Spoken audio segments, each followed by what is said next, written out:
ওয়াদা করলাম, আমার ওয়াদা সত্য ওয়াদা, নেতার ওয়াদা না, মন্ত্রীর ওয়াদা না, এমএলএর ওয়াদা না, প্রধানমন্ত্রীর ওয়াদা না, আমি আল্লাহ ওয়াদা করলাম আমার বান্দা বান্দীদের জন্য জান্নাত কেন অনিবার্য করে দেব।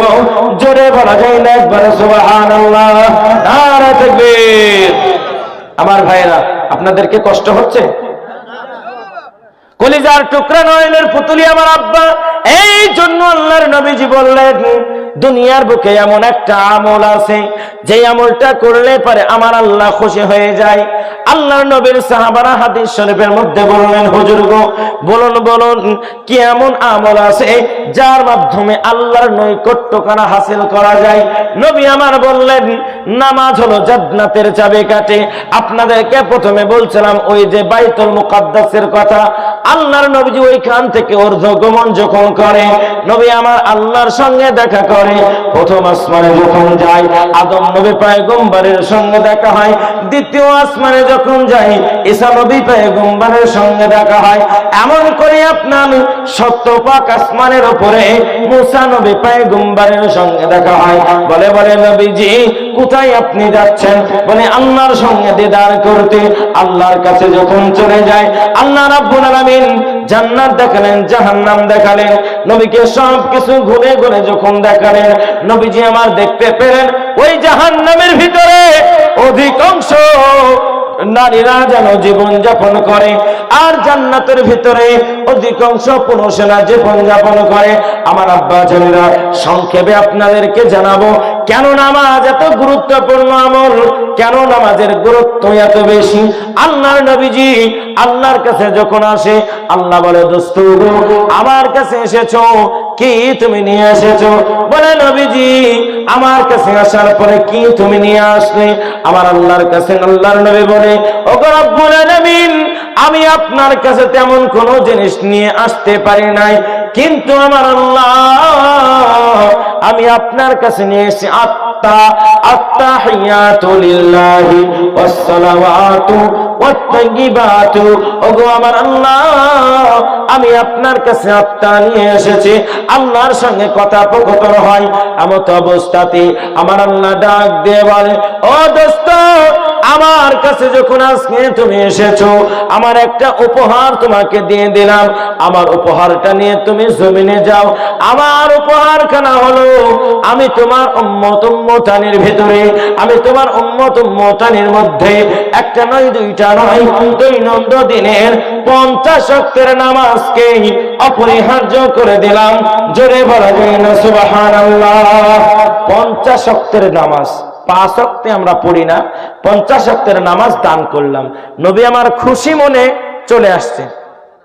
এমত অবস্থাতে মুসা নবী পয়গম্বরের সঙ্গে দেখা হয়ে যায়। পয়গম্বর মুসা বলে, ভাই আল্লাহর কাছে তুমি কি পেলে? বলে, আমার আল্লাহ রাব্বুল আলামিন আমাকে খুশি হয়ে 50 ওয়াক্তের নামাজ কেন পুরস্কার করলেন।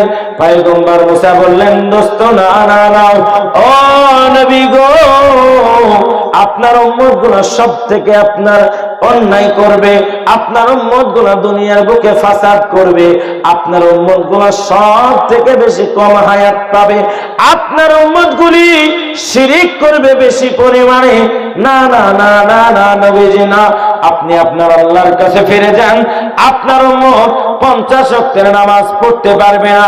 আব্বা জেনেরা, সোনাচাঁদ ভাইয়েরা, নবী আমার 2 বার গেলেন, 3 বার গেলেন, 4 বার গেলেন, এমন করে আমার আল্লাহ নবী 9 বার আল্লাহর কাছে যখন ফিরে গেলেন, 9 বার যাওয়ার পরে পয়গম্বর মুসা বলে, ও নবীজি, আপনি আর একবার ফিরে চলে যান। আপনার উম্মত 5 ওয়াক্তের নামাজ পড়তে পারবে না। নবী বললেন, না না না, আমার উম্মত যদি 5 ওয়াক্তের নামাজ না পড়তে পারে, আর যদি আমি আল্লাহর কাছে ফিরে যাই, আমার আল্লাহ 5 ওয়াক্তের নামাজও মনে হয় আমার কাছ থেকে নিয়ে নেবে। কাজে আমি আর আল্লাহর কাছে ফিরে যাব না। নবী যখন আমার দুনিয়ার বুকে আসতেন, উম্মতদেরকে ডেকে বলে, এই নবীজির সাহাবা তোমরা শুনে নাও, আমি মায়ার নবীজি তোমাদের সম্মুখে একটা উপহার নিয়ে আসলাম। আল্লাহর নবীর সাহাবারা বলে, হুজুর গো, কি এমন উপহার আপনি আমার কাছে নিয়ে আসলেন? আমার আল্লাহ রাব্বুল আলামিন তোমাদের জন্য খুশি হয়ে রাজি হয়ে একটা নয় দুইটা নয় দৈনন্দিন 5 ওয়াক্তের নামাজ পড়ার নির্দেশ দিয়েছে।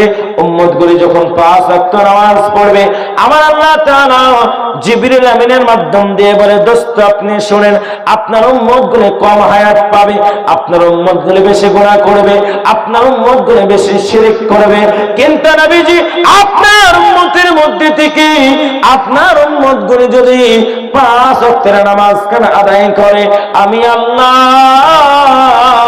আমার ধন ভান্ডারে কোনো জিনিসের কমতি নাই, আমার কাছে কোনো জিনিসের কমতি নাই।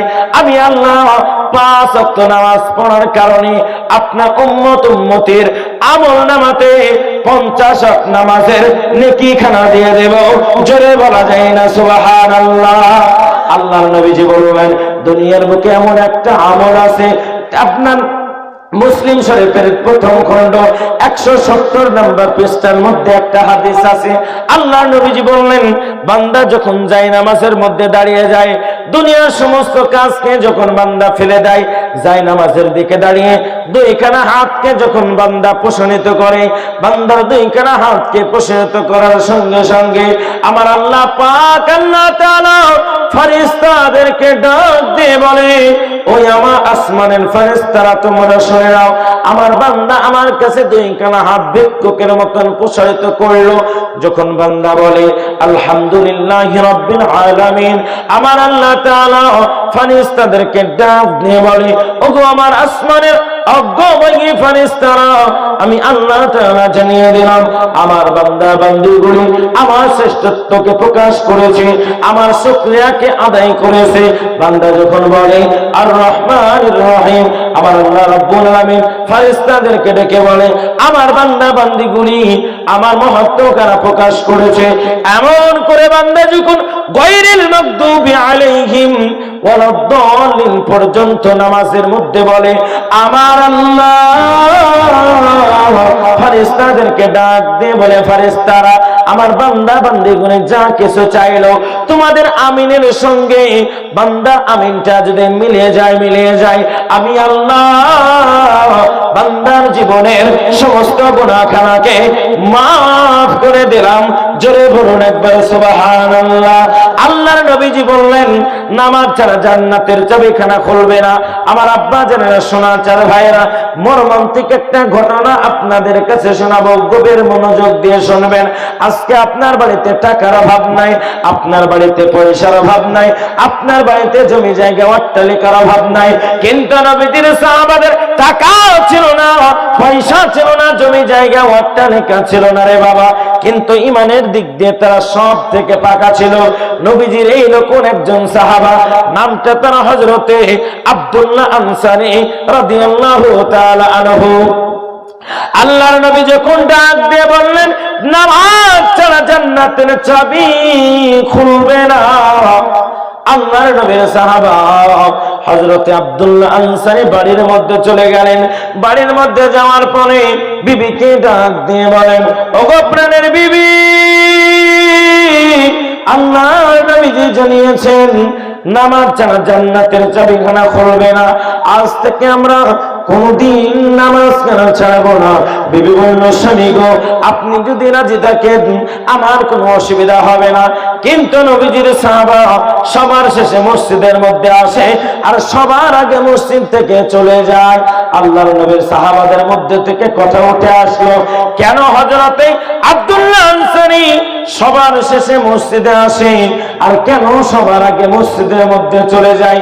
একটিবারের জন্য আব্দুল্লাহ আনসারীর খবরখানা আমরা জানতে চাই। আব্বা জানেরা, সোনার চাঁদ ভাইরা, আল্লাহর নবীর কানের কাছে যখন আওয়াজটা গেল, নবী আমার বলে, ও নবীর সাহাবা, তোমরা কি তোমাদের মরা ভাইয়ের গোশতখানা চিবিয়ে খেতে চাও? বলে, না না না, আমরা আমাদের মরা ভাইয়ের গোশতখানা চিবিয়ে খেতে চাই না, তবে আমি আল্লাহর নবী জানালাম আব্দুল্লাহ আনসারীর ব্যাপারে তোমরা কোনো কথা বলো না। সোনাচার ভাইয়েরা, আব্বা জানেরা, নামাজ কত গুরুত্বপূর্ণ, নামাজ কত মর্যাদাপূর্ণ আপনাদেরকে জানাবো রে বাবা, আজকের এই জায়গায় যদি কোনো যাত্রা হতো, আজকের এই জায়গায় যদি কোনো নায়ক আসতো, আজকের এই জায়গায় যদি কোনো গায়ক আসতো, আপনাদেরকে বলবো এই জায়গা থেকে মানুষকে উঠে যেত, বলেন উঠে যেত। তার মানে বোঝা গেল যারা চলে গিয়েছে এরা হলো ঈমানওয়ালা মুসলমান না, এদের ঈমানের মধ্যে ভেজাল আছে। কিন্তু আল্লাহর নবীর সাহাবা আব্দুল্লাহ আনসারী বিবিকে ডাক দিয়ে বলে, বিবি আল্লাহর নবী যে আমলখানা বলেছে বলো বলো তুমি, আমি জীবনে ছাড়বো না। বলে না না আমরা ছাড়বো না। কিন্তু নবীর সাহাবা সবার শেষে যায়, সবার আগে মসজিদ থেকে চলে আসে। নবীর সাহাবাদের মধ্যে আলোচনা হলো কেমন করে আব্দুল্লাহ আনসারী সবার আগে মসজিদ, সবার শেষে মসজিদে গিয়ে সবার আগে কেন চলে আসে। একদিন দুই দিন তিন দিন হয়ে যায়, কথোপকথন শুরু হয়ে যায়। আল্লাহর নবীজি বললেন আমার সাহাবার খোঁজখানা আমি নবী নিজে নিতে চাই। জোরে বলুন একবার সুবহানাল্লাহ। বলে আমার সাহাবার খোঁজ আমি নিজে নেব, তোমাদেরকে এ নিয়ে ভাবতে হবে না। আমার আব্বা জানেরা শোনাচ্ছেন ভাইরা, মায়ার নবী দয়ার নবী আব্দুল্লাহ আনসারীর বাড়ির মধ্যে রওনা হলেন। আমার আব্বা গো বাড়ি নাই, ঘর নাই, টাকা নাই, পয়সা নাই, ছোট্ট একটা গুহার মধ্যে আব্দুল্লাহ আনসারী বসবাস করে। নবী আমার গুহার মধ্যে দাঁড়ালেন, গুহার সম্মুখে দাঁড়ালেন। দাঁড়ানোর পরে সালাম দিয়ে বললেন আসসালামু আলাইকুম ইয়া আহলাল বাইত, আসসালামু আলাইকুম ইয়া আহলাল বাইত। বলো বলো বাড়ির মধ্যে কেউ আছে নাকি? নবী আমার একটা শিক্ষা দিলেন, যখন তোমরা বাড়িতে যাবে সর্বপ্রথমে সালাম দেবে। যদি বাড়িতে সালাম দেন তো মনে মনে ভাববো আর মনে হয় মাথা খারাপ হয়ে গেছে নাকি, বাড়িতে সালাম দিলে মনে হয় মাথা খারাপ হয়ে গেছে। আমার আব্বা জানেন এইরকম ভাববে না। আপনি যদি একবার সালাম দেন দেখবেন আপনার সালাম দেওয়ার কারণে আল্লাহর রহমতের ফেরেশতা আপনার বাড়িতে প্রবেশ করবে। এই জন্য নবী আমার বললেন সর্বপ্রথম তোমরা সালাম দেবে। অনেক লোক আছে সালাম দেওয়া তো দূরের কথা, সালাম দিতে নিজেকে লজ্জাবোধ করে। কিন্তু নবীর সাহাবারা বলেছেন আমরা কোনোদিন আল্লাহর নবীকে আগে সালাম দিতে পারি নাই। যখন আমরা লুকিয়ে থাকতাম, পাহাড়ের চূড়ায় থাকতাম, গাছের কোলে লুকিয়ে থাকতাম, কখন আমার নবী আসবে, নবীকে আমরা সালাম দেব। কিন্তু নবীজি যখন আমার সম্মুখে দাঁড়াতেন সঙ্গে সঙ্গে আমরা পাগল দেওয়ানা হয়ে যেতাম। নবী আমার মুস্কি মেরে আমাদেরকে সালাম দিতেন। জোরে বলুন একবার সুবহানাল্লাহ। সোনা চাঁদ ভাইরাই আমার আব্বা জানেনা হযরত আব্দুল্লাহ আনসারীর বাড়িতে যাওয়ার পরে আসসালামু আলাইকুম আহলাল বাইত, না না না, বাড়ির মধ্যে থেকে কোন রকমের আওয়াজ পাওয়া গেল না। নবী একবার সালাম দিলেন, দুইবার সালাম দিলেন, তিনবার সালাম দিলেন। আওয়াজ যখন তিনি পেলেন না সঙ্গে সঙ্গে তিনি রওনা হয়ে গেলেন। এমত অবস্থাতে আমার ভাইরা কলিজার টুকরা পর্দার আড়ালের মা, এমত অবস্থাতে মায়ার নবী আমার লক্ষ্য করে দেখলেন গো দুইটা খেজুর গাছের সঙ্গে দুইটা কচি কচি শিশু বাঁধা আছে। আল্লাহর নবী বললেন ও বালক রে, তোমাদের নাম কি? তোমার আব্বার নাম কি? তোমাদের বাড়ি কোথায়? কেন তোমাদেরকে গাছের সঙ্গে বাঁধা হয়েছে? আল্লাহর নবীর সাহাবা দুইখানা দুই চোখের পানিটা ছেড়ে দিয়ে বলে হুজুর ও মায়ার নবী গো, আমার আব্বার নাম হলো আব্দুল্লাহ আনসারী। জোরে বলুন একবার সুবহানাল্লাহ। আল্লাহর নবী বাড়িতে গিয়ে আব্দুল্লাহ আনসারীর কোনো সাড়া যখন পেলেন না, দুই নম্বর কারণ খানা হলো গাছের সঙ্গে বাঁধা যে সন্তান খানা, এদের পিতার নাম হলো আনসারী। বলে নবীজির সাহাবা কি কারণে তোমাদেরকে গাছের সঙ্গে বাঁধা হয়েছে? বলে হুজুর গো আমাদের কোনো অন্যায় নাই, আমরা কোনো চুরি করিনি, আমরা কোনো ডাকাতি করিনি, আমরা কোনো মারামারি করিনি। নবীজি আমাদের এক নাম্বার অন্যায় কারণ খানা ছিল এই গাছের তলায় দুইখানা খেজুর পড়েছিল। ওগো নবী গো একদিন নয় দুই দিন নয় হুজুর, 3 দিন ধরে আমরা আমাদের বাড়ির মধ্যে খাবার পাই নাই, আমরা খোদার যন্ত্রণায় আমরা বড় কাতর অবস্থায়। ওগো আল্লাহর নবী এই গাছের তলা থেকে আমরা দুই ভাই দুইখানা খেজুর কুড়িয়ে খেয়েছিলাম। হুজুর এই গাছের মালিক যে ইহুদি আমাদেরকে গাছের সঙ্গে বেঁধে রেখেছে আর বলেছে জরিমানা না আদায় করলে তোমাদেরকে ছাড়া হবে না। নবীজি আমাদের অন্যায় খানা হলো আমরা হলাম মুসলমান, জোরে বলা যায় না সুবহানাল্লাহ। আল্লাহর নবী মায়ার নবী দুই চোখের পানিটা ছেড়ে দিয়ে কান্না করতে শুরু করেন।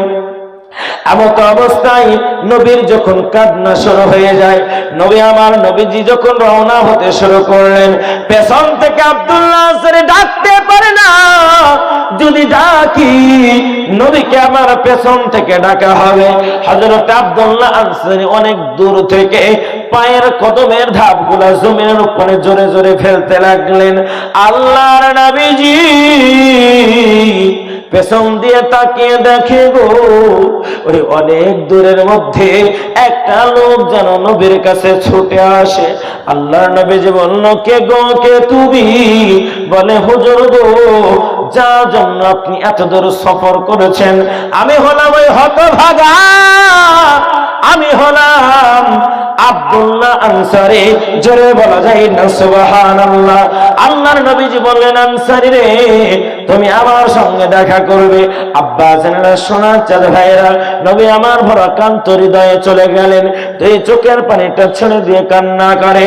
নবীজির সাহাবা হযরত ওমর ডাক দিয়ে বলে, নবী গো, ওগো নবীজি, বলুন বলুন, একটিবারের জন্য জানিয়ে দেন মক্কা মদিনার জমিনে কার এত বড় সাহস আপনার চোখের পানিগুলো ঝরাবে?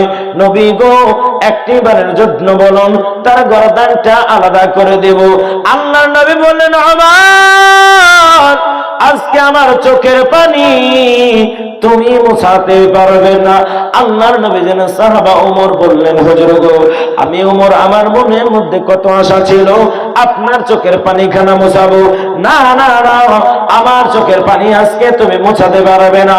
হযরত আবু বকর সিদ্দিক বলে, ইয়া রাসূলুল্লাহ, ইয়া হাবিবাল্লাহ, হুজুর, একদিন নাই, দুই দিন নাই গো নবী, আপনার সঙ্গে কতই না যুদ্ধে গেলাম।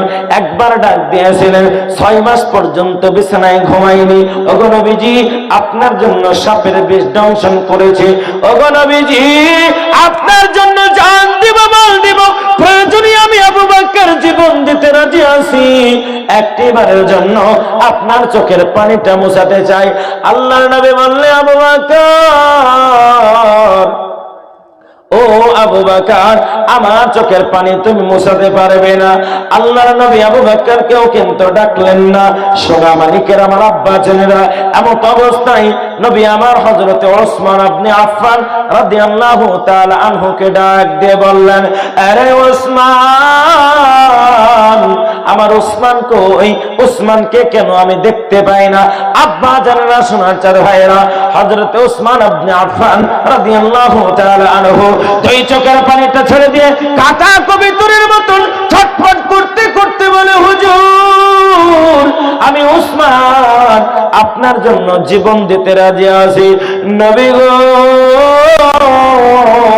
বলুন বলুন, কিসের বিনিময় আপনার চোখের পানি খানা মোছানো যাবে? আল্লাহ